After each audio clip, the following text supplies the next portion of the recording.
Good morning, everyone, once again. Lovely to be with all of you.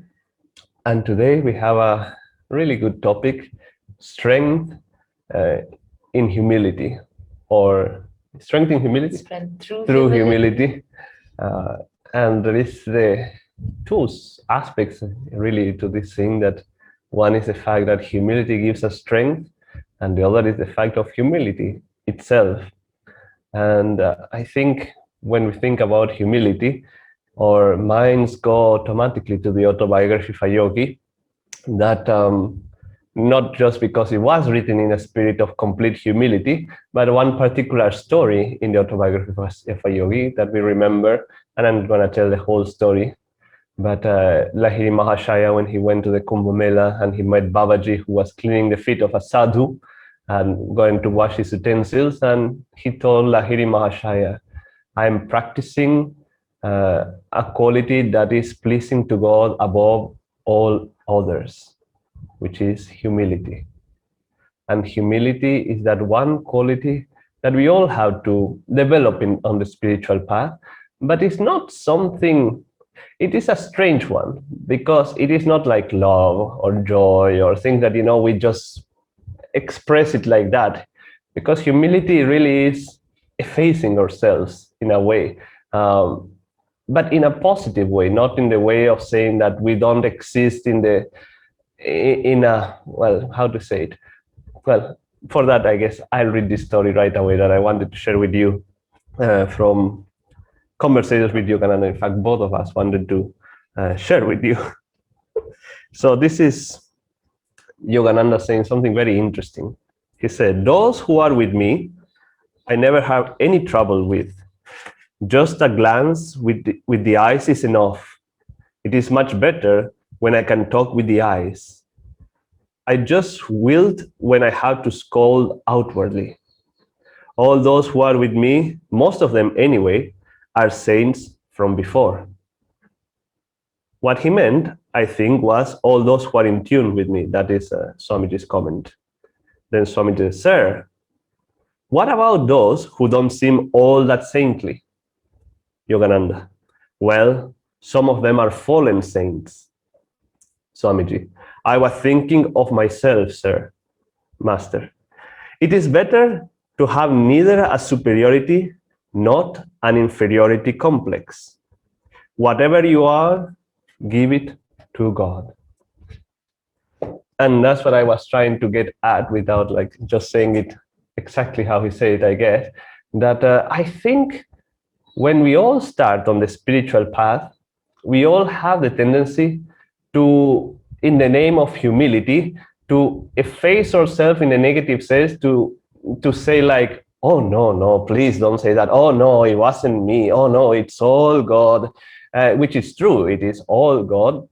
But I guess usually we are not mature enough, and humility perhaps it's not certainly the case with everybody, may not come so naturally to us, to our being, that it is the tendency, like if somebody says, praises you for something that you have done, or somebody compliments, however you're, perhaps how you're dressed, or something you did, or something you said, there is a tendency to say, oh no, no, no, it's nothing, that's nothing, and try to just like bring all those layers out, which usually it is done in the negative way, in the sense that we don't necessarily become more humble by doing that, if we are still thinking of, oh no, I didn't do anything, I'm nothing, I'm no one. We are still thinking very much of I myself. And I think it's something that we all, I should say, have to learn on the spiritual path, how to accept praise, or accept compliments, or accept gifts, or accept even criticism, obviously, and all these things, without having that notion of I so strongly. Oh no, I am not doing anything. Oh no, I cannot do this. Oh no, I am, because that sense of I is always there. And you will see that people who are more refined in some ways, And again, everything is inward, it's not so much the outward gesture. But let's think of somebody like Swami Kriyananda. If people will compliment him for some talk that he gave, he will say, "Oh no, no, no, that was just like, anybody can do it." Well, he well knew that not everybody can do it, first of all, but also he didn't want to demean people's, sense of gratitude towards him or towards what he had expressed. He will just say, "Well, God is the doer." He will say it in a way that, not to make it all cosmically, "Oh, but God is the doer," or anything. It was just a fact. God is the doer. And he will say, "Well, I'm glad you enjoyed it." Isn't that much more refined and say, "Oh no, it's nothing, oh no"? I think it is. And I think in some ways we all have to learn how to express in this way that is not about ourselves, it's just about what has happened. It's not so concentrated in who, but in what happened. And the fact is that, yes, sometimes we can channel God, it's true, but it's also no reason to be proud. I think at the beginning of the spiritual path, most people develop or have this sense of inferiority, this inferiority complex. And I think also that as people go on the path, at least to some degree, to some point, people start developing a superiority complex until, that whole thing kind of, unless you are wise from the beginning, obviously, and then that kind of dissolves. Why I say that? Because at the beginning, we are new and we say, "I have no idea about anything. Oh my God, this person has been on the path for 10 years. He's so great. I'm so small. I cannot meditate. I cannot do this. I cannot do that." And we start putting ourselves down quite a bit.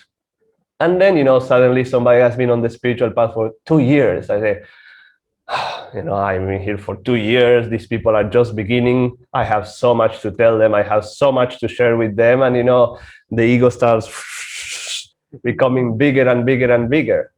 Whereas, somebody who really has been on the path or has the maturity, it's not again about how long we have been on the path, but has achieved a sense of maturity. He understands that, whether I'm advanced, whether I'm not advanced, I am who I am. And my job is to give whatever I am to God. And yes, somebody may be just starting on the spiritual path, that they may have something to teach me, or they may have something that I can see about myself. One example that we always enjoy is that people who have just started on the spiritual path, they have a lot of enthusiasm. They're like, "Yes, I want to go for it. Yes, I want to." And there is just so much enthusiasm and everything is so magnificent. And, people just want to share this with everybody, which, let's face it, when you've been doing it for 5, 6 years, perhaps some of that fire or that fire of excitement goes down a little bit. Yes, there is other fires that come, but it is inspiring also to see somebody who started on the spiritual path, to see how much they are on fire for trying to go for God, trying to go for meditation. And in that way also they can rekindle that fire within ourselves, and we say, "Oh my God, it's true. I used to be like that as well. What happened to me?" And it's a wonderful realization. Now, it is interesting, but usually when you think about somebody who's humble, you don't think about somebody who is saying, "Oh no, no, no, oh no, no, thank you, no, but it's not me." You think of somebody who is totally centered in himself, and somebody who in a way doesn't exist, you could say. That even though they are magnetic, somehow the attention is not being drawn to themselves. That whenever you talk to people, it's not about themselves. It's not about what they have done. It's not about what they are planning to do. Or yes, if somebody it is like that, you still see that, meaning like if somebody, because sometimes you have to talk about things that you are supposed to do and all that, but you see that the attention is not in themselves, but what is trying to happen, and perhaps the project, perhaps whatever it may be, but the attention is not on themselves as individual. But very often, I will say, it is people who I don't want to generalize, but people who are more silent, that you see that centering themselves, that perhaps yes they are talking, but when as they talk, there is a certain dignity that comes through their speech, and those, in a way, I think you start to realize that probably the more humble people. Now, one time somebody praised Yogananda for his humility, and he said, how can there be humility when there is no notion of self? So that's why humility is not like love, in the sense that, Yogananda could express great love, he could express great joy, he could express wisdom, all the saints can. We also can to some degree. But he said, how can there be humility? So they can say that he was not expressing humility because he had achieved the goal of humility itself. Because humility is the recognition, really, that we don't exist as a separate reality from God. That is true humility. So, how can there be humility if there's no sense of separation? A master or a saint who sees himself equally in everything, equally one with the divine and equal with everybody else, he cannot be humble because there's nothing to be humble about. There's only God everywhere. And I think humility is one of those things that comes more naturally as we meditate deeper, as we practice the teachings more deeply.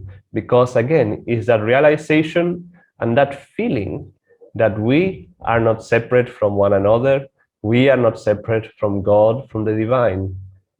And the more we are able to channel those vibrations of the masters, those vibrations of our guru to other people, the more humble we are being, because the less of us that is there. It is interesting, but because it is interesting to think that usually whenever you have conflicts with somebody, you get into an argument, you get into a fight, you get into a dispute, it is because you and the other person are more likely than not, at least one of you or us or whatever you want to say, is or are thinking about your desires and about what you want. If you are not thinking about what you want and what your desires are, then usually there is no conflict, because you are trying to connect yourself to the bigger reality of what's trying to happen. If both people are able to concentrate on what's trying to happen, there will not be no argument, because there's no personality involved in desires. So that ability to erase or let go of our likes or dislikes, of our desires, and just try to see what is God's will for me right now, for the situation. That is humility.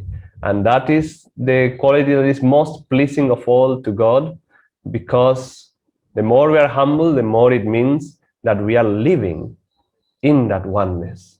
Whereas whenever we have the ego in the way, the less we are letting the divine flow through us. In the end, it's that, letting the divine flow through us. And something interesting that you may want to pay attention to, that certainly has been helpful for me. If somebody gives you a compliment or somebody says that you did something good, if you pay attention, often you will feel there is a lot of tension or a lot of a sensation that comes in the medulla oblongata, which we know is the seat of ego consciousness, that probably that center is being stimulated. So, well, pay attention to it and then try to draw that energy from here to here and say, Lord, it is all you. It is not I. Certainly, it's been something that has been helpful for me. I don't know if it works for everybody, honestly, but just to relax from here to here, it can be a wonderful way to practice this and to give it all up to the divine. So now I invite Shamini to share with us. Thank you. So I'll just add a few thoughts to this. Thank you, Bara. And this topic we were thinking yesterday, what could we talk about? And one of the qualities when we thought about humility, we both went, yes, that is a interesting one to tune into, because a very important one actually for the devotee. And like Bara was saying in the beginning, it's one of those, which are a little tricky, because it's a very fine balance we need to strike. And Swamiji says in this affirmation for self-healing, he says, Humility is not self-deprecation. It is self-forgetfulness. And it's a very fine line. The way you forget yourself, we don't learn that in the world. We don't learn to get beyond the ego, let's say. We don't learn to be detectives of the ego through our schooling. Nobody teaches us all those things. So it's like when we come onto the spiritual path, that's when this journey really begins of self-forgetfulness, of just trying to kind of dissolve the ego. And that's very, very different from the reality we've been aware of. And there's this, a few days ago, I saw this painting which was done by a devotee, a very simple painting. It was almost with two colors, just a silhouette of Swami Kriyananda. It happened to be just pranaming with a side profile. And in color, the background was black. And just a pranam like that of Swami Kriyananda. And it was written there, I want to be your disciple. And I suppose the devotee was just in honor of Swamiji presenting that or painting that or had made that. And when I saw that, it just kind of, in my heart, it just struck a little, feeling of, wow, what a humble representation, even of that moment, which itself for me represents humility, the epitome of humility, you might say. Because it's a very interesting one to tune into. And we often, all of us in Ananda at least, we often refer to Swami Kriyananda's life just as examples for somebody who practiced all these qualities that we need to develop in ourselves, we're trying to develop. And that moment, of when he came to Master, when he came to Yogananda and said, I want to be your disciple, that moment of complete self-offering, completely just giving everything. And we know what that did for the next years of his life. We know the power that that has, because all of us here who've launched on this journey are trying our best every single day. I want to be your disciple. I want to live by these teachings, to whatever extent we say it. I want to be a better person. Teach me, help me, change me, and that's humility. That's understanding. It comes to a point in life where we reach this point in life where we realize, wait a minute, I don't know everything, I don't have all the answers, or I'm not as smart as I thought I was. I'm not as, accomplished as I thought I was, because there was always so much more to learn, or there was so much more to let go of. And it's a very, very fine line, because that can easily become deprecating, as Bara was saying, in the beginning of the path. It's a very tough challenge a devotee has to navigate, because that self-deprecation can easily kick in. No, no, not me. I am just this constant, we just are in denial of anything. But it's understanding, okay, this is where God has placed me. And in that story that Yogananda ji tells him from Conversations Bara read, where Yogananda's response to Swamiji was so clear. It's like, there is no point in superiority or inferiority complex. He would say, just work with where God has brought you, work with where you are now. And just that, what I was going to pick up from that story, coming back to Swami Kriyananda, was his part. He's asking Yogananda in this conversation. He's saying to him, because Yogananda is telling him that many of the people who are in tune with me, who catch my teachings to them, my guidance, even with a glance, they are saints. And then Swamiji's question was so sweet, isn't it? But what about those who don't act saintly, those who don't display qualities of saintliness? And he said, I was referring to myself. And Yogananda gave him that very clear answer. There is no point in superiority or inferiority complex, basically saying, get out of yourself. And it's so amazing, because we think of Swamiji in the beginning. He said he had that. He was proud of his intellectuality. He was proud of, a few qualities. When he came to Yogananda, he meditated. At one point, he even said, remember, in meditation, he felt he was getting a little proud of his humility, since he was trying to develop humility. At one point, he just told his ego, get out. And he said, that never bothered him again from that point. And I think that's why he was able to do everything he was able to accomplish.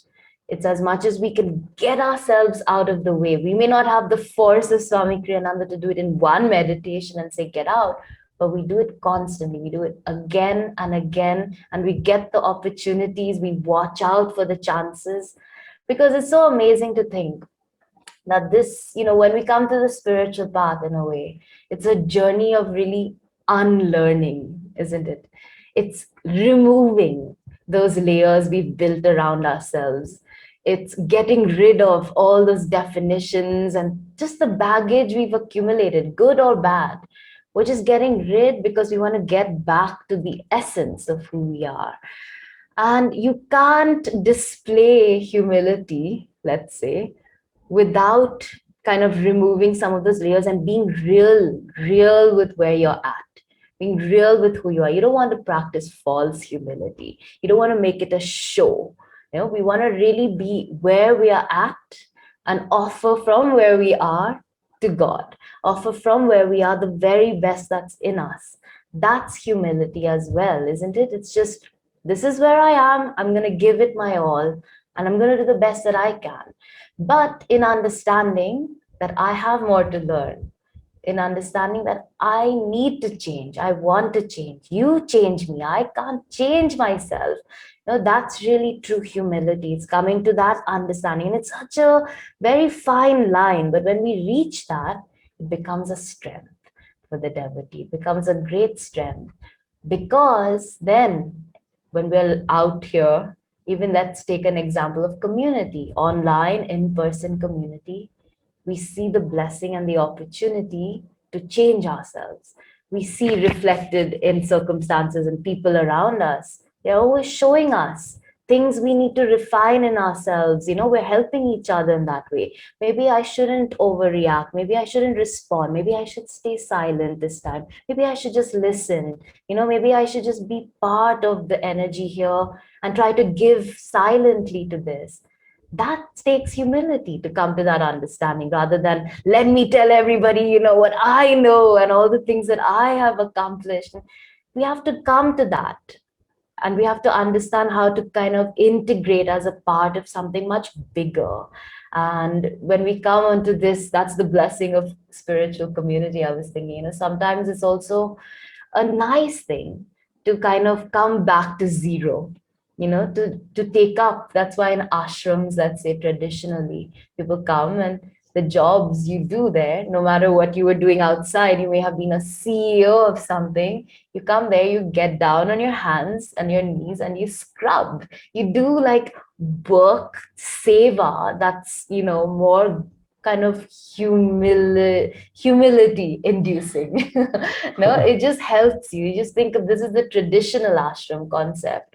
Somebody who just wants to go and, serve food, just go down to like the basic work, the basic ability to let the most mundane task flow through you, but realize that even in that, you can be a channel for the guru. Even in scrubbing the floors, you can let his energy flow through you in serving food to others. And then you learn how to kind of let go of some of the layers that we've built up around ourselves, which really are so insignificant, isn't it? Because we realize when we come on the path, we look at ourselves really and we say, wow, there is a lot I have to learn, and not in a self-deprecating way. There are things I have learned. I understand that. I acknowledge that I have good qualities and they are genuine. I understand it because I've practiced it. They flow through me. But then I also have qualities I need to work on. I also have things I need to let go of. And that's why I'm here. And you need to help me, God. You need to help me, Guru. You help me through whoever you want to send. I'm willing, I'm open to change. I want to change. That's humility. And also, it's just, I was reading this beautiful Whispers from Eternity prayer the other day. It's basically teach me to be silent. And the essence of it is teach me not only to listen, but also to understand. And that's how we reach silence. It's just, we reach that point where we're not the ones talking and saying all these things, even to God, even in prayer, when we reach that point of prayer, it has to change to from talking to God, which is a starting point, to being able to listen for his guidance, to be able to understand and pick up on the little hints that he whispers to us throughout the day. And then through that understanding, we start to change. We start to get out of ourselves. We start to let ourselves get out of the way so he can use us and show us in that process, isn't it? And just one thing I'll leave us with, in addition to what Bara suggested, this is something very beautiful that Swamiji used to practice, which was, he said, towards the later part of his life, of course, he really did feel Yogananda was flowing through him. And every thought almost was just completely Yogananda's. And he was able to channel him beautifully into everything he did and wrote. And one of the things he told us was, sometimes, like it used to be, that somebody would come to him and ask him a question and say, here's my question. I don't know what to do. What do you think? And in that moment, he wouldn't know. And so he would actually he realized this is what happened with him. He would just say, I don't know. But in the moment that he said, I don't know, he would have the answer. Yeah, it's just like, and that was as fast as it became. But it's that process. Maybe for us, it's saying, I don't know, you tell me. And then the guidance can come. Then the answers can come. In saying, I don't know, what he did was open himself up so Yogananda could come through and tell him what to say, could come through and help him guide whoever was in front of him, could come through and help show the way forward. And that's something we can do. It's just to also be able to say, I don't know. Here's something in front of me. I don't know. But you tell me, you show me, you guide me, change this situation, change my life, change whatever it is that needs to change, to show me, to change me, to transform me, because I don't know. I don't know all the answers. And I want to know you. I want only you now. I don't even want all the answers. I just want you, to just get to that point of clarity. In that, we actually start to develop a lot more of that deeper humility, which takes us deeper even in our practices, in our prayer, in our meditation, in our ability to listen, and our ability to understand in the silence deeply within. Okay.